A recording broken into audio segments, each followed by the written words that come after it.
So I've written a book comparing Myanmar and North Korea. I did this because I'd been working in North Korea for several years, and to be honest, I was getting a little burnt out. My wife got a job opportunity in Myanmar, and she was like, should I do this? Is crazy, right? And I was like, no, let's do this. I will have a chance. It was 2014. I will have a chance to see what a country has to go through when it is re-emerging from a long period of isolation. And I thought maybe there might be lessons to learn for North Korea there. And for me, the comparison between the two countries is kind of intuitive. It's a question, and a reasonable question, that I get quite a lot. You know, these are very different countries. Is comparing them valid?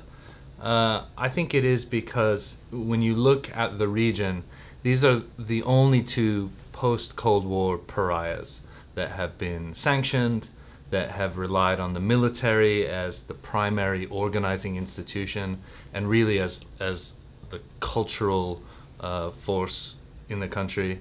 And what I argue in the book is that both of these countries faced existential security threats within a few years of independence. For both, that came very quickly after the end of the Second World War and the collapse of the Japanese Empire. For Myanmar, the turning point really came in the 1990s, when a number of insurgencies that had been raging for decades were basically finally put to bed, either through victory or through negotiation. And once their state was secure, they were able to turn to deal with democratization and the reasons that they were a pariah.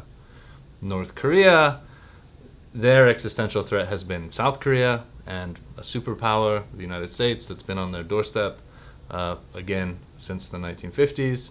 And their response to that problem has been the nuclear program. And what that's done is it's drive them further into isolation. So they haven't yet found their way out of this position that their core security threat has placed them in.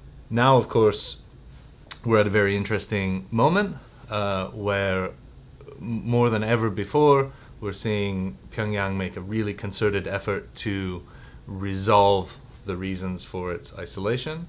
You know, we don't know where this process will end up, but they're clearly trying to address that core security threat, but also the policies that have isolated them for the past several decades.